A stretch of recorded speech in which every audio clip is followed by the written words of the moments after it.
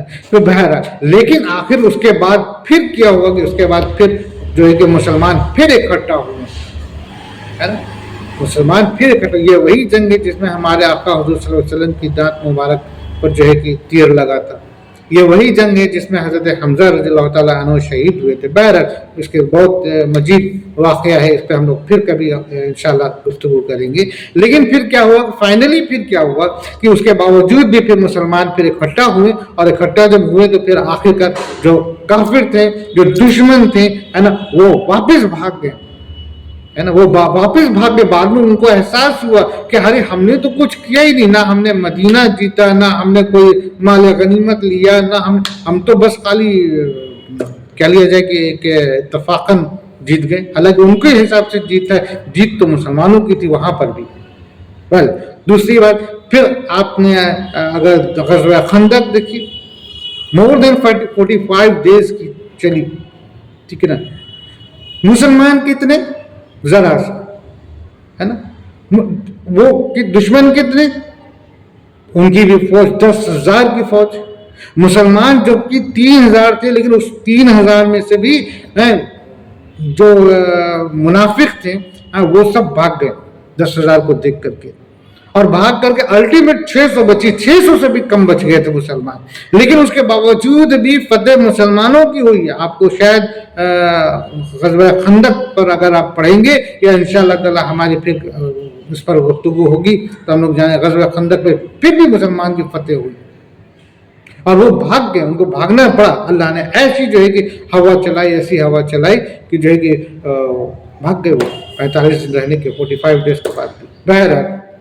مزید واقعہ ہے، اس کے بعد جو ہے کہ اور کئی واقعات گزرے، پھر یہاں پر جو ہے کہ آپ کے فتح مکہ ہوا، فتح مکہ ہوا، تو ان تمام جگہوں پر ہے نا اور بھی چھوٹے موٹے جنگیں ہوئیں، سریا ہوئی، ٹھیک ہے نا، ہر جگہ پر اللہ تعالیٰ نے مسلمانوں کو فتح نصیب فرمایا، ہر جگہ پر۔ مکہ بھی فتح ہو گیا۔ اب مکہ فتح ہونے کے بعد اب جو جنگ ہونے والی تھی وہ حنین کی۔ حنین تو ایک جگہ، ایک وادی، حنین ایک وادی ہے، اور اس جگہ پہ جو دشمن تھا وہ دشمن کون سا تھا، آپ کے وہ کیا نام، بنو حوازن اور بنو ثاقب، یہ دشمن تھے، ٹھیک ہے نا۔ تو یہ جو دشمن تھے ان کی بہت بڑی لشکر تھی، ٹھیک ہے نا، مگر یہاں مسلمان فتح یاب ہوتے ہوتے جب مکہ فتح ہو گیا تو اب مسلمان کی بھی تعداد بہت ہو گئی، ماشاءاللہ سے مسلمان 12,000 ہو گئے۔ غزوہ حنین میں 12,000 مسلمان کا لشکر تھا، اور غور کیجئے یہی مکہ تھا جب یہ مکہ سے ہجرت کرنا پڑا تھا مجبور ہو کر کے ہمارے آقا حضور صلی اللہ علیہ وسلم کو، تو صرف 2 لوگ تھے، حضرت ابو بکر صدیق رضی اللہ تعالیٰ عنہ اور ہمارے آقا حضور صلی اللہ علیہ وسلم۔ جب یہی مکہ فتح ہوا تو حضور صلی اللہ علیہ وسلم 10,000 لشکر لے کے آئے تھے، اور بنا جنگ کے جو ہے کہ مکہ فتح کر لیے۔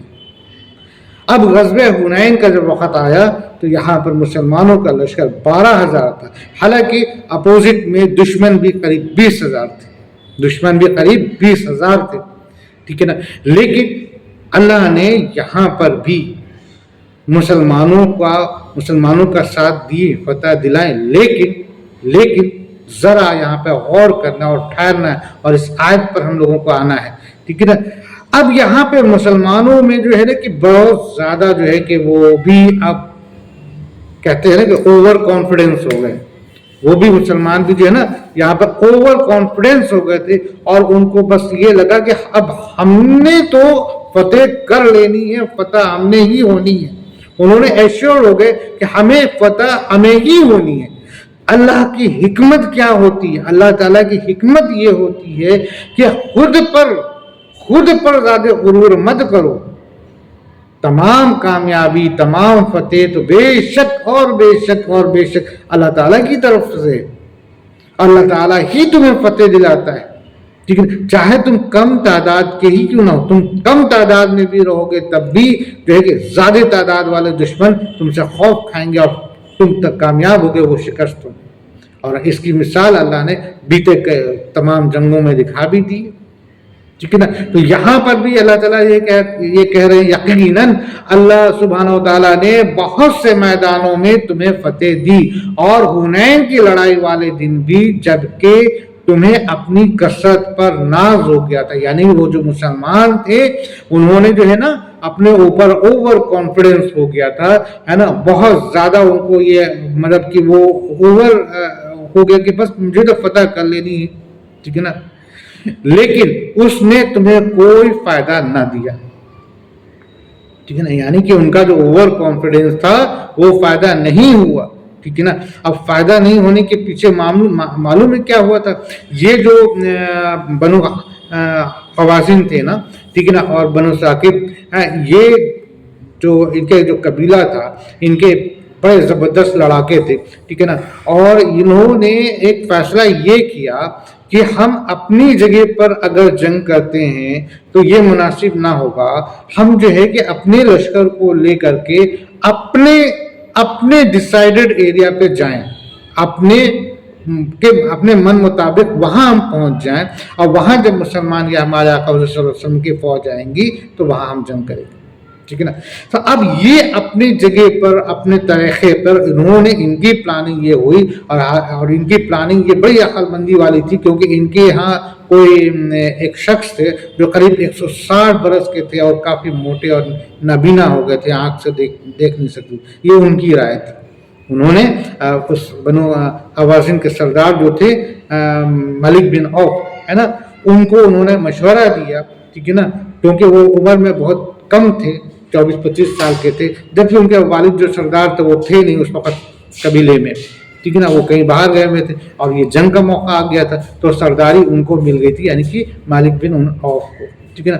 تو ان کو انہوں نے یعنی کہ اس بوڑھے شخص نے 160 برس کے جو تھے کافی موٹے ہو گئے تھے اور آنکھ بھی نبینا ہو گئے، تو انہوں نے ان کو مشورہ دیا تھا کہ آپ جگہ کو تجویز کیجیے کس جگہ پہ ہم نے جنگ کرنا ہے. تو یہ جو ہے نا کہ یہ پوری لشکر کو ہے نا لے کر کے اس وادی میں چلے گئے جس وادی کا نام حنین ہے. وہاں پہ کیا تھا نا کہ اونچے پورے کھڑے ایسے پرپنڈیکولر پہاڑ ہوا کرتے تھے. ٹھیک ہے نا. اور یہ اپنے لشکر میں تمام بچوں، بوڑھوں، عورتوں سب کو اونٹ پہ بیٹھائیں، گھوڑے پہ بیٹھائیں، تاکہ دور سے لگے کہ یہ بھی ایک فوج ہے. ٹھیک ہے نا.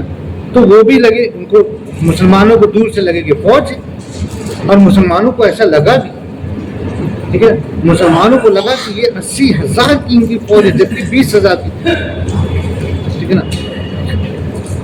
تو اب کیا ہوا کہ اب جب مسلمان یہاں سے پہنچے حنین، وادی حنین میں، تو اب مسئلہ یہ آ گیا کہ پہاڑ اونچے کھڑے پہاڑ تھے، اب اس پہ چڑھنا اور واپس اترنا، اور یہ پہاڑوں کے درمیان میں یہ جو کہ بنو خوازن اور بنو ثاقب تھے. تو حضور صلی اللہ علیہ وسلم نے سب سے پہلے حضرت خالد بن ولید مسلمان ہو گئے تھے. خالد بن ولید مسلمان ہو چکے تھے. ٹھیک ہے نا. یہی تو مسلمان کی کہہ لیا جائے کہ حقیقت ہے.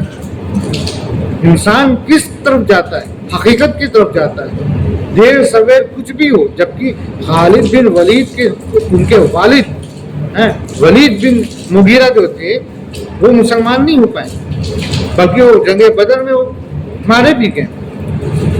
ٹھیک ہے نا.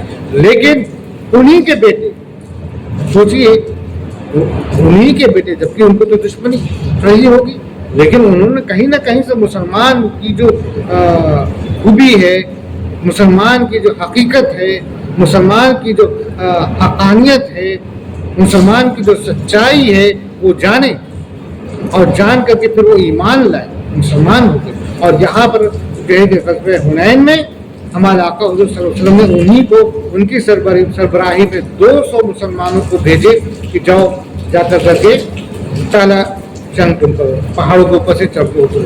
تو جب وہ اتر رہے تھے، اب چڑھ کے جب اتر رہے تھے، تیروں کی تو ایسی بارش ہوئی کہ پہلے حلقے میں ہی مسلمان پوری طرح سے شکست کھا گئے، یہاں تک کہ حضرت خالد بن ولید زخمی ہو گئے، تیروں کی بوچھار ان پہ ہو گئی، اور وہ گر گئے، اور گر کر کے وہ ایک وہاں پر ایک وہ تھا پہاڑ کے ایک کوہ تھا، اس میں جا گرے۔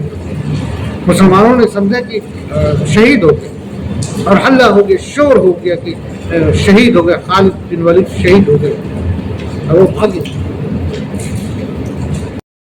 اوکے، السلام علیکم، معاف کیجیے گا، بیچ میں تھوڑی رکاوٹ ہو گئی، ایکچولی نماز کا وقت ہو گیا تھا، مغرب کا وقت ہو گیا تھا، تو بریک کرنا پڑا۔ بہرحال تو آئیے ہم لوگ بات کر رہے تھے غزوہ حنین کے بارے میں بات کر رہے تھے۔ تو غزوہ حنین کی جو وادی تھی نا، وہ بڑی اونچی پہاڑوں سے گھری ہوئی وادی ہے نا۔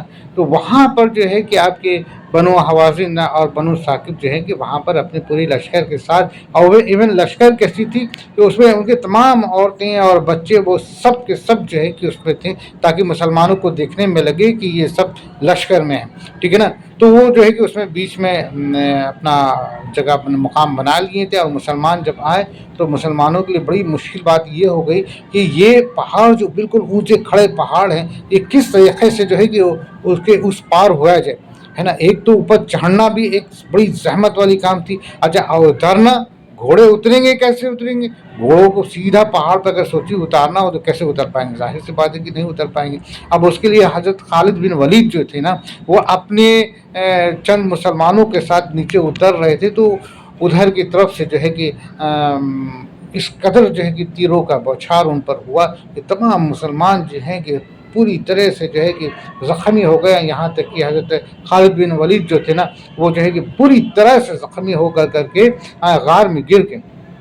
لوگوں نے سمجھا، مسلمانوں نے سمجھا کہ وہ تو شہید ہو گئے، ٹھیک ہے۔ اور پھر جو ہے کہ پورا مسلمان گھبرا گئے، حضرت خالد بن ولید شہید ہو گئے، سارے مسلمان گھبرا کے اور بھاگے تو ایسا بھاگے کہ سوچیے 12,000 مسلمانوں کی فوج تھی، اور سب خوف زدہ ہو کے بھاگ گئے۔ مسلمان اور خوف نہیں، یہ اللہ تعالیٰ کی طرف سے ایک ان کو کہہ لیا جائے کہ ایک اللہ تعالیٰ کی طرف سے ان کو ایک یہ تھا کہ فیصلہ کن جواب تھا، ایک جواب تھا کہ تم اوور کانفیڈنس ہو گئے تھے، تم نے یہ بھول گئے کہ فتح تو اللہ تعالیٰ کی طرف سے، اللہ سبحانہ و تعالیٰ کی طرف سے۔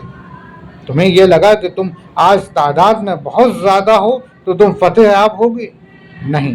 تو بہرحال تو مسلمان وہاں سے، مسلمان کی فوج جو ہے کہ وہ بھاگے، مگر ہمارے آقا حضور صلی اللہ علیہ وسلم ایک ایسے جنرل، ایک ایسے کمانڈر، ایک ایسے چیف ہے نا، جو کہہ لیا جائے کہ جو ہتاش مسلمانوں کو بھی جو ہے نا طاقت دے دے اور قوت دے دے اور مسلمانوں کو جوڑ دے، ٹھیک ہے نا۔ تو انہوں نے جو ہے کہ آواز لگائی۔ حضرت عباس رضی اللہ تعالیٰ ایمان لا چکے تھے، حضرت عباس جو ہے کہ رضی اللہ تعالیٰ، یہ عباس نہیں جو کربلا میدان میں، وہ نہیں، یہ ہمارے آقا حضور صلی اللہ علیہ وسلم کے اپنے چچا حضرت عباس ہے نا رضی اللہ تعالیٰ عنہ مسلمان ہو گئے تھے، ہے نا۔ اور انہوں نے پھر آواز، ماشاءاللہ ان کی آواز، اللہ نے ایسی بلند آواز دی تھی کہ انہوں نے تمام مسلمانوں کو آواز دی کہ حضور کی طرف آؤ، ہے نا۔ سب پھر کچھ چند مسلمان واپس آئے، تو کتنے آئے؟ زیادہ سے زیادہ 100-200 ایسے ہیں، بس اتنے ہی ہیں، ہے نا۔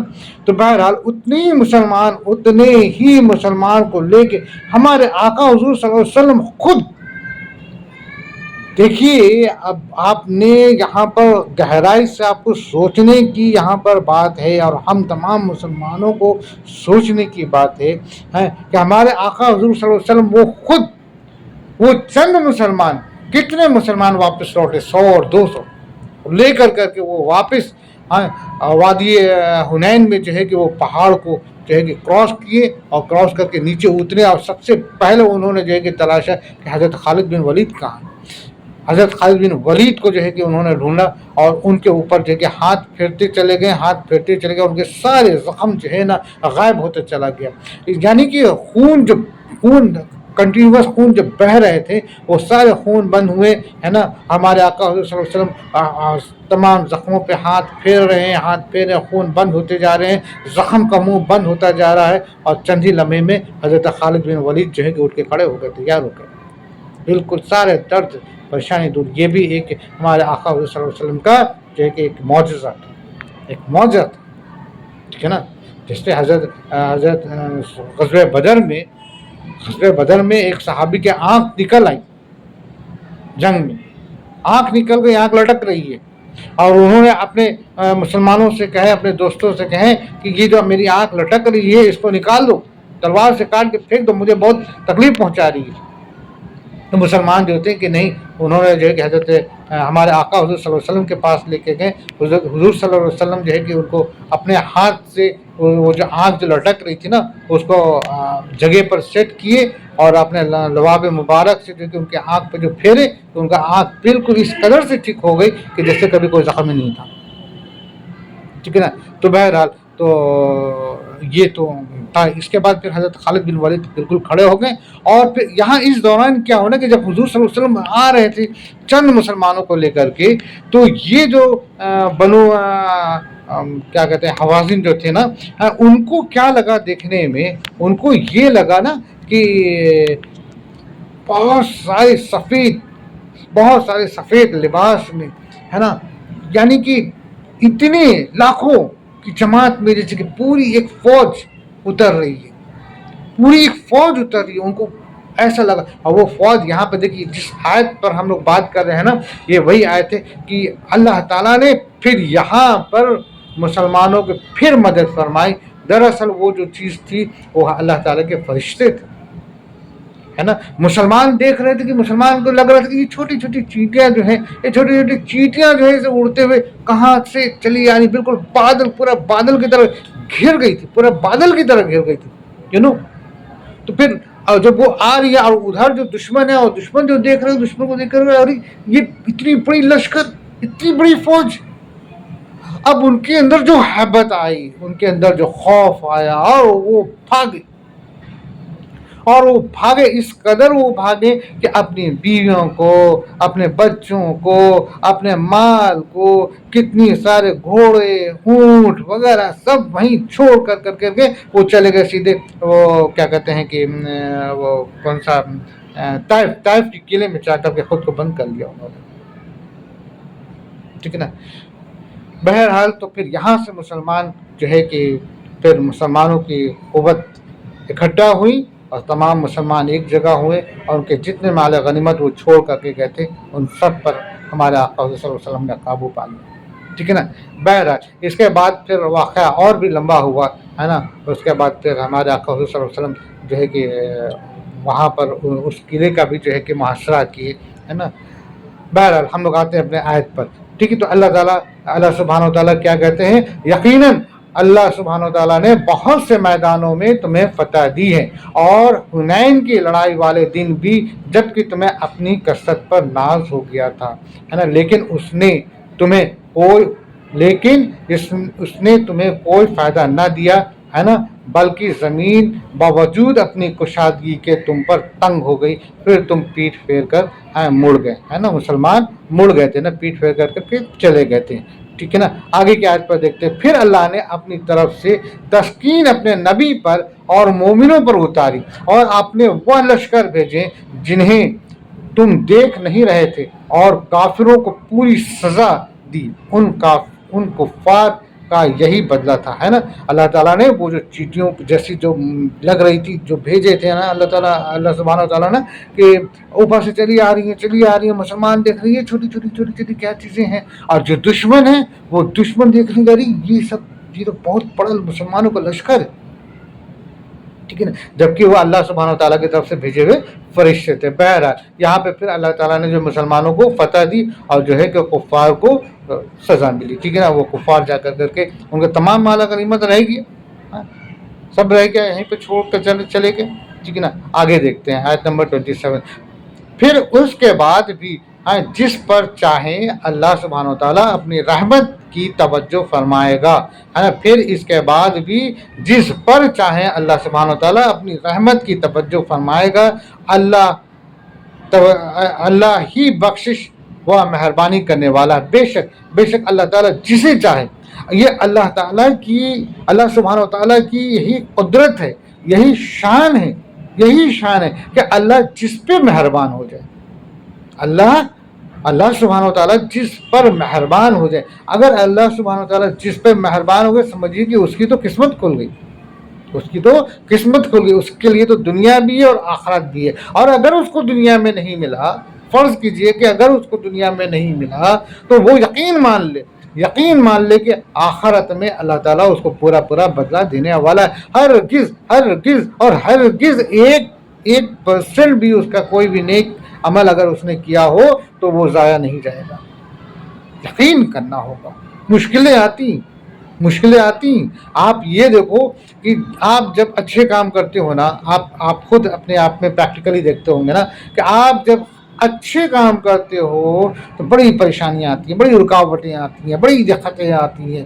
ٹھیک ہے نا. اچھا وہیں اس کے دوسری طرف میں اگر آپ دیکھیے، اگر آپ کوئی برا کام کر رہے ہو، حرام کام کر رہے ہو، تو کام اور آسانی سے ہو جاتا ہے. آپ کے ذہن میں بھی آتا ہے ہاں دیکھو یہ کام میں اچھا نیت سے کرنے جا رہا تھا، لیکن اس میں یہ رکاوٹ آ گئی، اور وہ جو ہے کہ وہ کام آسانی سے ہو گیا. تو دراصل ہے کیا نا کہ اگر آپ برے کی طرف آمادہ ہوتے ہو نا، تو شیطان آپ کا کام کو آسان کر دیتا ہے. کیونکہ شیطان کا کام کیا ہے؟ شیطان کا کام تو یہی ہے یہ کہ گمراہ کر دینا. شیطان کا کیا کام ہے؟ شیطان کا تو اور کوئی کام نہیں ہے نا. اس میں کون سا جو ہے کہ نوکری کرنی ہے، چاکری کرنی ہے؟ اس کا تو کام ہی یہی ہے. وہ تو دنیا میں آئی اسی کام سے ہے کہ مسلمان کو جو نیک کام کر رہا ہو اس کو جو ہے کہ ہم رکاوٹ ڈالیں گے اور اس کو جو ہے کہ گمراہ کر دیں گے. ٹھیک ہے نا. اچھا اب نیک کام میں رکاوٹ، اللہ تعالیٰ اس میں ایک آزمائش ہوتی ہے. اللہ تعالیٰ کہتا ہے ٹھوک بجا کے نہیں دیکھے گا. اللہ تعالیٰ آپ کو ٹھوک بجا کے دیکھے گا نا. آپ تو چند روپے کے گھڑا خریدتے ہو، مٹی کی سراہی خریدتے ہو، تو اس میں جو ہے کہ ٹھوکتے ہو، بجاتے ہو، پانی ڈال کر کیسے سے ہلاتے ہو، دیکھتے ہو کہ بھیا کہیں ٹپک تو نہیں رہا.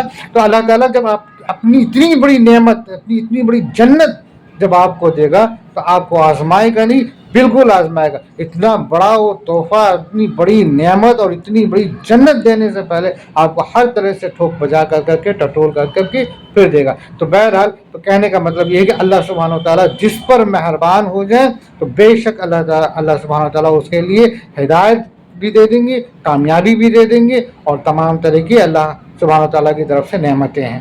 ٹھیک ہے نا. ایک بار پھر سے اس آیت کو ہم لوگ دیکھتے ہیں. پھر اس کے بعد بھی جس پر چاہے اللہ سبحانہ و تعالیٰ اپنی رحمت کی توجہ فرمائے گا. اللہ ہی بخشش و مہربانی کرنے والا. بے شک اے ایمان والو، بے شک مشرک بالکل ہی ناپاک ہیں. دیکھیں اللہ سبحانہ و تعالیٰ بالکل کلیئر کر رہا ہے کہ آپ ذرا بھی کنفیوز نہ ہو، آپ کو ڈاؤٹ نہ ہو، آپ کو شک نہ ہو، آپ گمراہ میں نہ ہو، ہے نا. آپ بالکل جو ہے کہ کسی بھی طریقے سے جو ہے نا آپ کو شک نہیں ہونا ہے. ٹھیک ہے نا. کہ آپ ان کے حویلیاں دیکھ کے، یا ان کی کامیابی کو دیکھ کر کے، یا ان کی ترقی کو دیکھ کر کے، یا ان کے بہت ساری جو ہے کہ آپ ایسی چیزیں اگر آپ کے پاس نہیں ہے تو اس کو دیکھ کر کے آپ شک میں نہیں آنا. اللہ سبحانہ و تعالیٰ یہاں پہ کہہ دیا اے ایمان والو، اے مسلمانوں، اے ایمان والو جو تم نے ایمان لایا ہے نا، یہی سب سے یہ دیکھو کہ اللہ تعالیٰ تمہیں کس طرح سے پکارا، اے ایمان والو، ہے نا. سوچیے یہ فخر کی بات ہے، فخر کی بات ہے کہ اللہ سبحانہ و تعالیٰ ہمیں کیسے پکارتے ہیں، اے ایمان والو. بے شک مشرک بالکل ہی ناپاک ہے، وہ اس سال کے بعد مسجد حرام کے پاس بھی نہ بھٹکنے پائیں. ٹھیک ہے نا. یہ آیت، یہ سورہ جو ہے نا، یہ سورہ جو ہے کہ جس دور میں اتری اس دور کی بات ہے کہ اس دور میں کیا تھا کہ جو مشرک جو تھے مکہ میں، ہے نا، وہ آپ کے حرم شریف میں جو ہے وہاں پہ مجابر تھے، ہے نا، وہاں کے متولی تھے وغیرہ وغیرہ. تو اللہ سبحانہ و تعالیٰ کی طرف سے جو ہے کہ ان کو موقع دیا گیا تھا کہ اتنے دن رہو. حضور صلی اللہ علیہ وسلم نے بھی فرما دیا تھا کہ اتنے دن رہو اور اس کے بعد پھر یہاں سے اپنا ٹھکانہ بدل لو، یا تو پھر ایمان لیاؤ، مسلمان ہو جاؤ، سمپل، نو پرابلم. کیونکہ کفر کرتے ہوئے، شرک کرتے ہوئے اللہ کے گھر میں تو نہیں نہ رہ سکتے ہو نا. بس بات بجے ہے بھائی، صحیح ہے نا کہ تم شرک کر رہے ہو، کفر کر رہے ہو، تو اللہ کے گھر میں کیسے رہ سکتے ہو؟ یہ تو اللہ کا گھر ہے جہاں پر ایک اللہ کی عبادت ہوتی ہے، ٹھیک ہے نا؟ تو حرم میں وہاں پر کوئی مشرکوں کا رہنے کا کوئی مطلب چانس دینا ہی نہیں ہے، اور نہ اللہ تعالیٰ کی طرف سے حکم ہے، ٹھیک ہے نا؟ تو اے ایمان والو، بے شک مشرک بالکل ہی ناپاک ہیں، وہ اس سال کے بعد مسجد الحرام کے پاس بھی نہ بھٹکنے پائے۔ اگر تمہیں مفلسی کا خوف ہے، مسلمان کے اندر یہ بات نہ آوے کہ ہماری تجارت کیسے ہوگی، وہ آتے ہیں تو وہ چیزوں کو خریدتے ہیں، وہ چیزیں لیں گے، ہے نا؟ آج ہم مسلمان کیا کرتے ہیں؟ آج ہم مسلمانوں کا یہ سب چیز چکر ہے نا کہ بھئی ان کو خوش کر کے رکھو، اگر وہ خوش نہیں رہیں گے تو ہمارا تجارت کیا ہوگا؟ آج کے مسلمان تو یہی ہوتے ہیں، کمزور ہو گئے، اللہ پہ نہیں بھروسہ کرتے، اللہ پہ یقین نہیں کرتے، اللہ پہ یقین نہیں کرتے کہ یہ رزق کا مالک تو اللہ تعالیٰ ہے، اللہ سبحانہ و تعالیٰ ہے، اللہ ہی ہمیں دے گا، اور جتنی تقدیر میں ہمارے رزق ہے اتنی ہی ملے گی، ٹھیک ہے نا؟ تو یہ یقین کرنا ہے، تو ٹھیک ہے نا؟ تو یہاں پر اللہ سبحانہ وتعالیٰ کہہ دیے کہ اگر تمہیں مفلسی کا خوف ہے تو اللہ سبحانہ وتعالیٰ تمہیں دولت مند کر دے گا اپنی فضل سے، اللہ اپنی فضل سے کرے گا۔